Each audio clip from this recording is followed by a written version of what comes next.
Bien, bonjour à toutes et à tous, j'espère que vous allez tous et toutes bien. On se retrouve aujourd'hui pour parler du film Iron Man. Voilà, une nouvelle encore rubrique sur la chaîne, tout simplement. Alors, sur la chaîne, j'arrêterai pas les contenus d'ici, hein, évidemment, faut pas vous inquiéter là-dessus.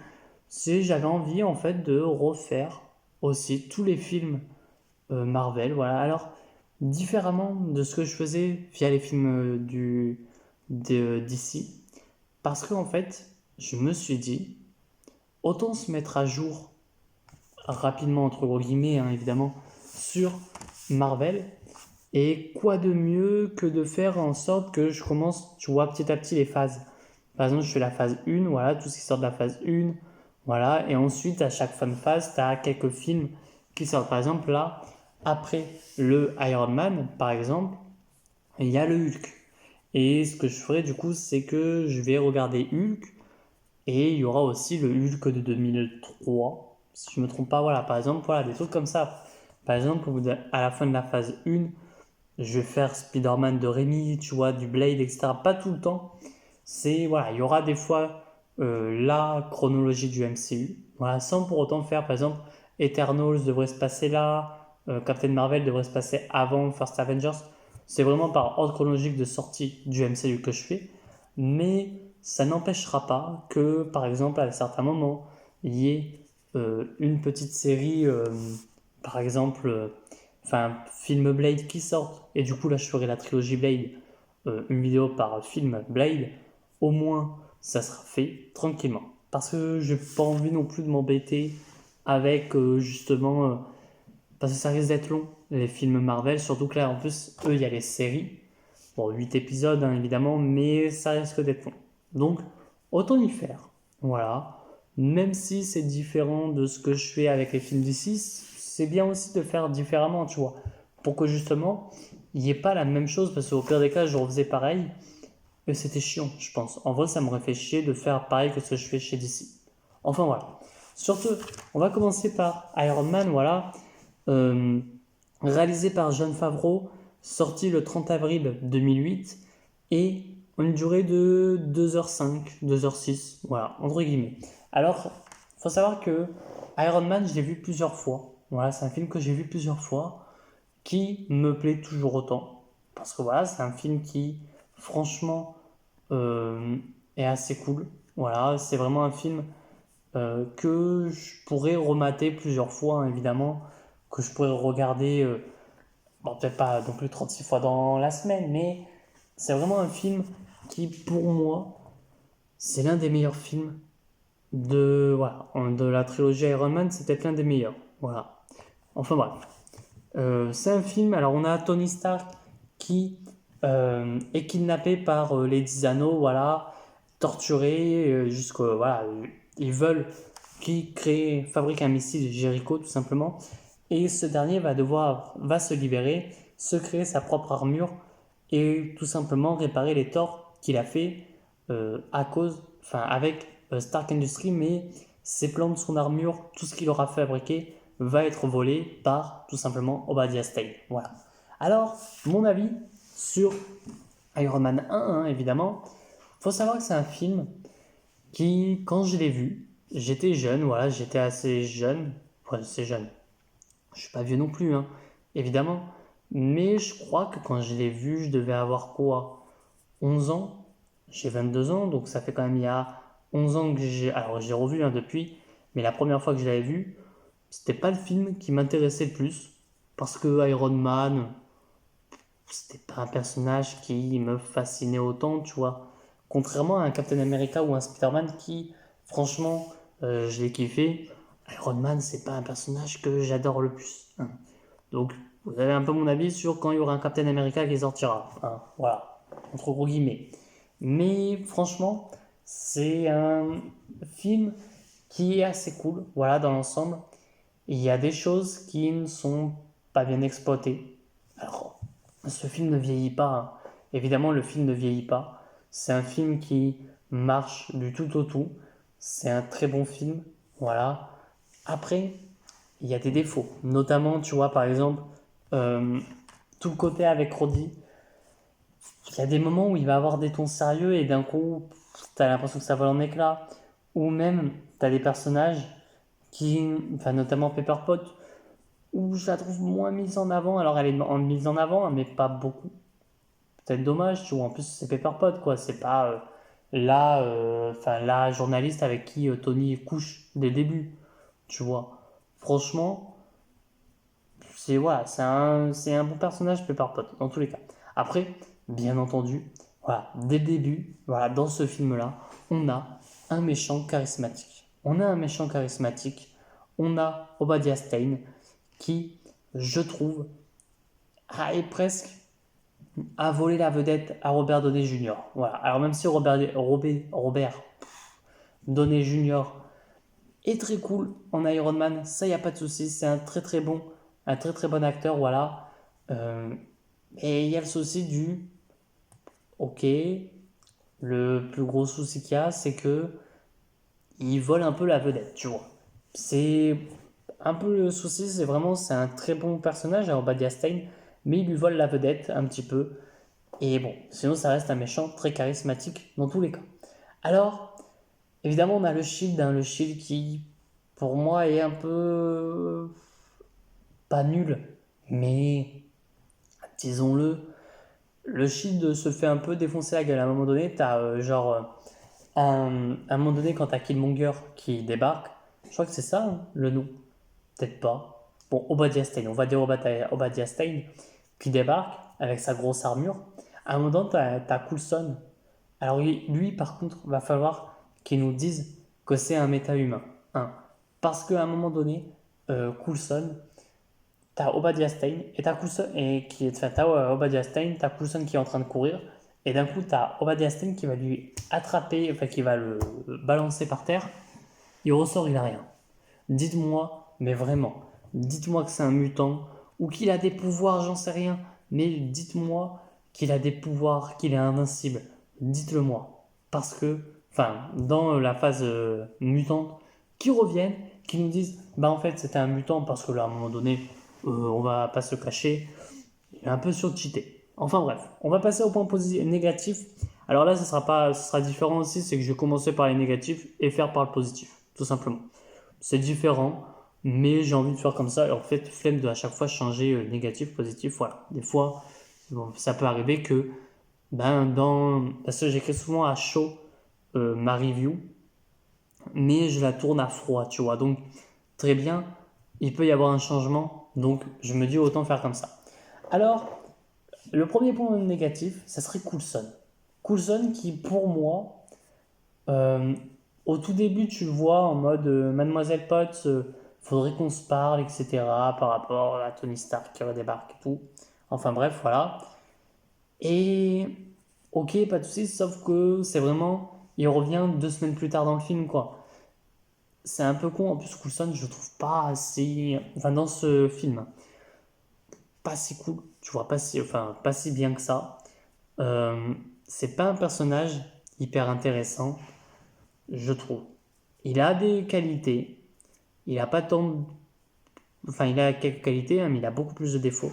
Notamment, j'ai un peu l'impression que l'acteur à ce moment-là, après, c'est le jeu d'acteur, c'est pas le jeu d'acteur aussi, c'est la direction d'acteur, mais qui savait pas trop où ils allaient au tout début dans Iron Man 1, tu vois. Euh, genre, par exemple, à un moment donné, alors ça va aussi dans le point négatif, par exemple, le Shield. Moi, je vois le Shield comme une organisation hyper discrète, tu vois. Non, non, là, pour t'ouvrir une porte, ils utilisent une bombe. Ça fait un peu chier. Tu vois, ça me fait un peu chier qu'ils utilisent une bombe pour ouvrir une porte. Mais bref, passons.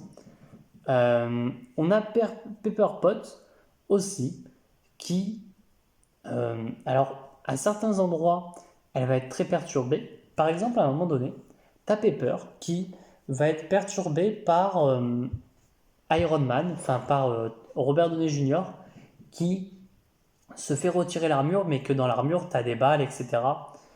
Elle est perturbée par ça, je comprends. Et avant, t'as une scène où t'as le cœur justement de Tony Stark qui faut qu'elle l'enlève. Ça, elle est plus dégoûtée que perturbée, tu vois. Elle est plus en mode j'ai du liquide sur les mains que voilà. ça me fait chier. Ça me fait chier vraiment. Moi, j'aurais kiffé avoir Pepper Pot qui est en mode, mais non, je le fais pas, faut aller à l'hôpital, tu vois, un truc comme ça. Là, j'ai plus l'impression que Pepper, elle est en mode, pourquoi pas, tu vois, allez, bon, pourquoi pas, ça se passe, et puis basta. Ça m'emmerde, tu vois, ça m'emmerde énormément. Mais bon, passons. Roddy Road, enfin, c'est bien ça, le prénom. Ouais, bref. Roddy, je l'aime bien, mais assez bof aussi dans l'ensemble parce que justement, tu as ce côté où il fait le très sérieux, mais d'un coup, paf, allez, fais un peu d'humour, tu vois. J'avais dit le shit, et des fois, il y a des moments même où l'humour est très bien dosé, mais à certains moments, tu es en mode, bon, c'est bon, arrêtons l'humour. Là, tu vois, par exemple, à un moment donné, tu as Tony qui va utiliser son armure. Premier coup, il se rate, mais ok, tu vois, c'est drôle, voilà, bon, il se prend un mur, ok, pas de souci, tu vois, il se rate vraiment, et voilà, ça fait des dégâts, ok. Sauf qu'à chaque fois qu'il va aller essayer une pièce d'armure, ça va faire des dégâts. Petit à petit, tu es en mode, ok, c'est bon, stop, on arrête. Tu vois, par exemple, truc tout bête, à un moment donné, tu as enfin, Tony qui va se prendre le mur, qui va voler dans les airs, qui se prend le mur, quoi. Voilà, ou par exemple, il va atterrir sur toi et paf, il tombe à travers le toit. Ça me fait un peu chier, tu vois. Ça me fait un peu chier parce que ça décrédibilise un petit peu le personnage, entre gros guillemets aussi. Tu vois, alors qu'il n'y aurait pas à le décrédibiliser tant que ça, le personnage. Enfin bref, voilà. Ça, c'est juste les points négatifs. Parce qu'il y a évidemment quelques points positifs. Évidemment qu'il y a des points positifs. Notamment Robert Downey Jr. en Tony Stark, qui est un excellent Tony Stark. En vérité, là, comme ça, tu me dirais, choisis un autre acteur ben, pour interpréter Tony Stark, ben, ça serait compliqué, je trouve. Tu vois, parce que Robert Downey Jr., sur 10 ans, même si là, je fais en fonction de ce qu'il a fait voilà, dans ce film-là. Je suis pas en mode, parce que oui, je sais qu'il meurt au bout de 10 ans de film, mais là, en attendant, c'est Robert Downey Jr. en tant que Tony Stark dans le premier film. Ça marche. Voilà, tu le vois, tu vois Iron Man. J'essaierai d'acheter Iron Man Extremist, si je le trouve. Mais voilà, enfin voilà. C'est un très très bon film Origin Story. Franchement, c'est un film Origin Story qui, maintenant, à l'époque actuelle où on est, bah, ça existe de moins en moins les films Origin Story. Alors, est-ce que c'est fait exprès? Voilà, j'en sais rien. Mais un film Origin Story, c'est pour moi la chose la meilleure qui soit. Et donc, ben, franchement, c'est vraiment le truc qui me plaît particulièrement de voir l'origine story d'Iron Man, de voir ce côté-là avec ben, toute la création de l'armure petit à petit qui se fabrique et tout. Ça, c'est assez cool. J'aime beaucoup aussi la relation qu'il a avec Pepper, hein, évidemment. Cette relation qui, ça marche dans tous les cas, même si tu connais pas les deux personnages réellement, ça marche vraiment.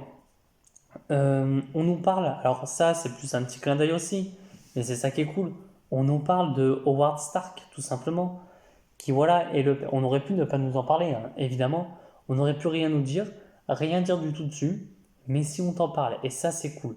Franchement, ça fait plaisir qu'on nous en parle, parce qu'ils auraient pu le faire en mode on n'en parle pas et il n'existe même pas, tu vois, et que dans un second film on en parle en mode pourquoi pas. Mais vu que c'est l'origine story, eh ben on va t'en parler. Voilà. J'aime beaucoup aussi le côté où on a la création de l'armure, évidemment, qui est assez cool, parce que ben le voir même se vêtir avec son armure, c'est quelque chose qui marche dans le côté super-héroïque, évidemment. Euh, et même, tu vois, toute l'iconisation du personnage se fait là-dedans, dans cette création d'armure, etc. Voilà. Et ce que j'aime bien aussi, c'est qu'on a cette sorte de rédemption de Tony Stark. Parce que voilà, bah, Tony Stark au début, c'est vraiment le milliardaire, etc. Et que petit à petit, ben, on voit qu'il comprend qu'il a tué des gens, qu'il a du sang sur les mains et il veut réparer ça. Et ça, franchement, eh ben, c'est assez cool de voir que ben, ils auraient pu faire sur voilà, on s'en fout, on passe à autre chose. Non, non, c'est vraiment, on reste sur le côté là qu'il a tué des gens, etc., etc. Alors on a aussi des civils en danger. Alors oui, c'est le début du MCU. Oui, au tout début, on avait des civils en danger, mais c'est cool d'en voir. Tu vois, c'est cool. Enfin, on en voit.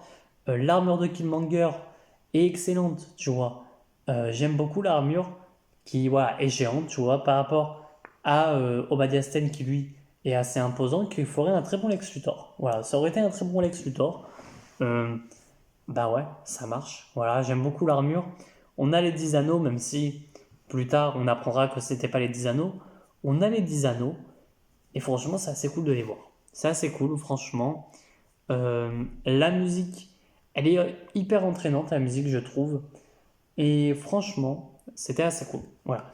On a l'iconisation du personnage, voilà, de tous les personnages même, parce que même Obadiah Stane a quand même de l'iconisation, en vérité. Donc, c'est vraiment cool d'avoir ce côté de on iconise nos personnages, tu vois, qui petit à petit va se perdre dans le MCU malheureusement. Euh, et voilà, et on a évidemment la scène post-crédit avec Nick Fury, qui, bah, j'avais totalement zappé qu'il y avait cette scène post-crédit de Nick Fury, et en vérité, eh ben, elle m'a plu. Voilà, elle m'a plu cette scène, en mode, voilà, il crée une équipe, etc. Et franchement, c'est assez cool. Parce qu'on aurait pu ne rien avoir et s'en foutre totalement. Mais c'est assez cool de voir Nick Fury. Enfin bref, on a évidemment les 10 anneaux, comme j'ai dit, et la création de la seconde armure. Voilà, tout simplement. Alors, on va faire un classement aussi des films du MCU, enfin de tout le Marvel, etc. Donc on aura les films Sony. Donc évidemment que je laisse leur place très bas dans le classement.